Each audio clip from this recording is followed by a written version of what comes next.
day of Cilla Black's funeral in Liverpool. Now, she was one of the great female performers that I've grown up watching, and appropriately enough, we have a bit of an expert on female performers in the studio with us this hour. Wendy Thompson is the editor of Female Arts, talking in the first instance about up-and-coming female comedians, many of whom have been performing at the Edinburgh Fringe. Does this give you the sense that things are getting better for female performers out there? I think so, definitely. There's more focus on women in comedy and also on feminist comedy. So I've got some names here for people maybe to check out. Yeah, it's always good to look them up and find out how funny they are. So we've got Victoria Melody. She's a performance artist, and there's comedy in her show. She's doing a show called Hairpiece, which is about hair extensions for women. I saw the Ed Fringe preview at South Street in Reading. Yeah. It's a very good show because it's actually human hair that women are bonding to their own hair, coming from India and from Russia. And it's not quite so much, there's funny moments, but it's kind of like, why are people choosing to wear other people's hair instead of their own? It seems slightly eccentric and odd. So it's a very interesting show, and I'd definitely recommend that. We've reviewed that. Also at Ed Fringe, there's a company called Kitten Killers. Their show is called Woof, and it's about the VAT on sanitary. So this is all very female comedy, isn't it? Yes. It's a very different subject matter. It's a direct dig at George Osborne, and it's political because it is a political issue. And that's something else women aren't normally associated with, isn't it? Political comedy. There's a lot more of that now. Oh, that's interesting. Definitely, yeah. And women, so things that affect women are political when, if there's women are penalised for being women, really. Yes. If you've got a tax on having a period, which is Ooh. what kind of... Moving along. Moving on. Who else have you got there? We've got Kate Smurthwaite, and her show is called The Wrong Sort of Feminist. Oh, right. Because she had a gig lined up at Goldsmith Uni, and the Feminist Society were worried about what she was going to talk about. Maybe it wasn't their kind of feminism, so they cancelled her show. So, no! Yeah, so... That's absurd and very funny in itself. It is. Feminists disagreeing with each other. There's a show there that's causing quite a stir called Feminazi by Kirsty Mack. Right. And it sounds to me quite radical. We've had a reviewer of ours see the show, and she's tweeted about it. And there are a lot of jokes where she's talking about stuff where it might seem like she's bashing men. Yeah. And for me, that's not the kind of feminism that I would be promoting. It is about equality between the sexes, not that women are better. Yeah, absolutely. But that's her show, so if you like that... Fascinating. So there's lots to look out for and lots upcoming. So we can feel encouraged, it seems to me, about female performers, but we're going to be chatting a little bit more to Wendy about female performers very shortly. The Radio Berkshire Morning. I'm Sue, in for Anne, enjoying your company today. And we've been talking this hour about female comedians and female performers because one veteran male comedian, Phil Jupiters, has claimed that at Edinburgh, the festival up there, he said the women performing are emerging as the punk rock of comedy. And so we've invited Wendy Thompson in, who is the editor of Female Arts, an online magazine, and who's based here in Reading, in Caversham, in fact, what she makes of it all. And you've actually been quite encouraged looking up the kind of performers that are coming through the Edinburgh Fringe, haven't you, Wendy? It's getting better, it seems. Very much so. There's so much variety, and the thing is, it's not just stand-up. There's sketch, there's cabaret, there's musical comedy, spoken word, performance artists. So there's such a diversity of comedy that you can go and see at Fringe. Who are the names coming through? Well, one very exciting name is Lynn Ruth Miller, who's a cabaret artist. She's actually about 81. No. I'm very proud of her age. And Ed Fringe, she's very well known on the Fringe circuit, and but she came... 81? She came to us, to public knowledge, late, but age in comedy is a big topic, because you've got the double whammy of ageism and sexism. Yeah. And her show's very rich, and we saw her show called Get a Grip, and it's a 5-star show in Female Arts Opinion. So that's one definitely to watch. What's her name again? I'm going to look That's her up. Lynn Ruth Miller. Lynn Ruth Miller, 81-year-old 21-year-old comic. How brilliant is that? And there's a couple of other shows on age. There's a sketch show called Women of an Uncertain Age.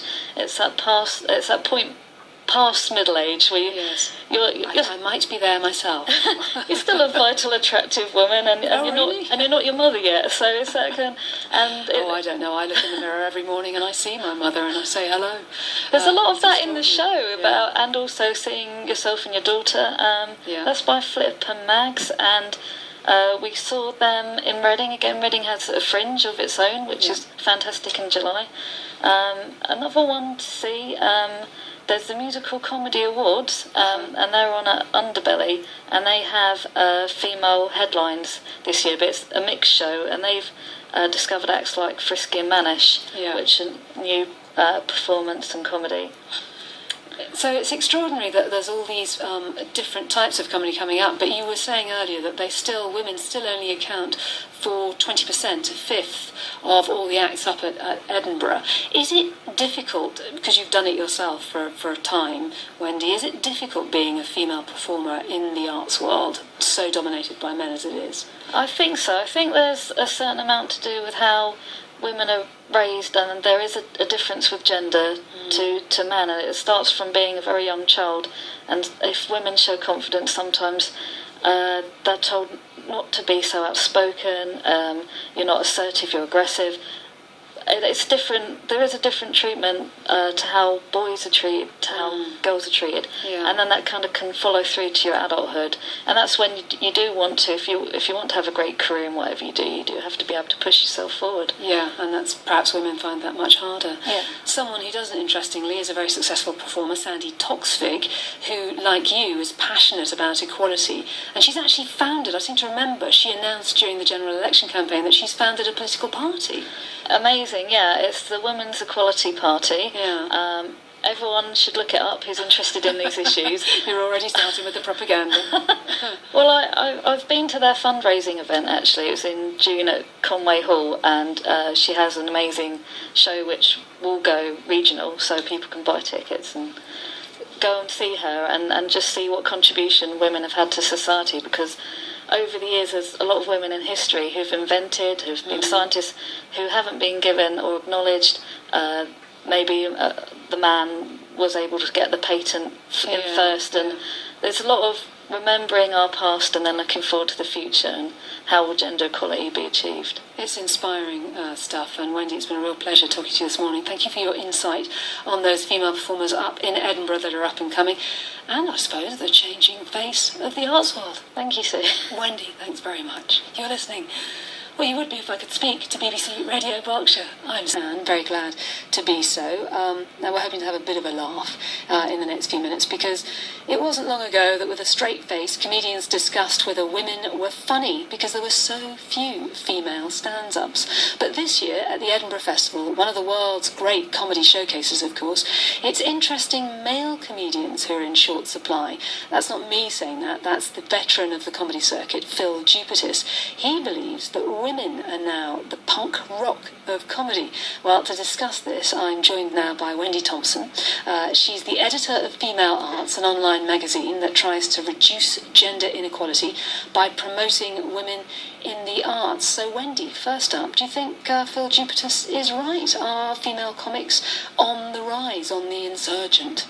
They certainly are, and I've got quite a long list of female comedy to talk to you about today, but what I'd like to point out to the listener is that although there are plenty of women doing comedy, and there is more focus and more attention on women in comedy, I'd say from looking at the Edinburgh Festival brochure, where there's over 3,300 shows this year, women are still in the minority. If you look through, just like Faces, it's majority male comics, and women are say between 10-20% of the comedy this year. Why do you think that is? Why do you think that they're still only a fifth of what's out there on offer?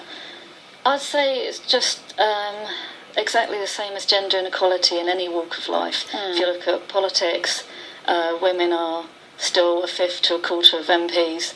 In business, women aren't still having an equal number, gender equal, for senior roles in business. So it's just reflective of gender inequality in all walks of across life. the board, yeah. Is female comedy different, do you think? I mean, when I think back over the female comedians that I have loved, Dawn French, Jennifer Saunders, Julie Walters, Victoria Wood, their comedy female comedy is a bit different, isn't it? Is that part of the reason perhaps why they're not so universally, taking over the world, so to speak? I think it's not. Well, yeah, there is a difference, and there's something about being female and a woman's experiences, and that does make different. Yeah. That does make different comedy, but it's also about, I think, how we're brought up as women and men, and gender expectations on people that men have predominantly until say the 70s, 80s been the comedians, and women kind of grow up in a way looking at comedy and laughing at men, and there's less of a case of women even laughing at other women, and that's an issue. Like, to just break it down and go and see more shows by women, yes. and don't have the preconception that women aren't funny. Just go and experience it for yourself, and maybe focus on those female comics, even if they're only 10 to 20% of the programme. Yeah, because we're talking specifically, I suppose, with the Edinburgh Festival about stand-up comedy, and that is truly terrifying for everyone. Yeah. You've had a go at that, haven't you? I have.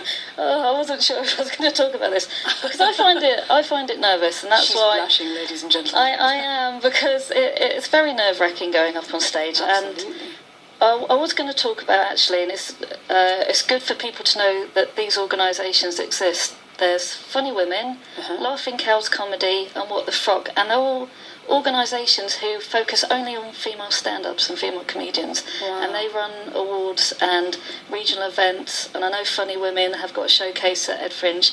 So they are helping. If you want to get into stand-up and you're thinking, I could do with a workshop or some advice, you can go to them. Brilliant. Well, we're going to chat a little bit more with Wendy about why those support groups for female performers are needed. But right now on BBC Radio Berkshire, the Small Faces.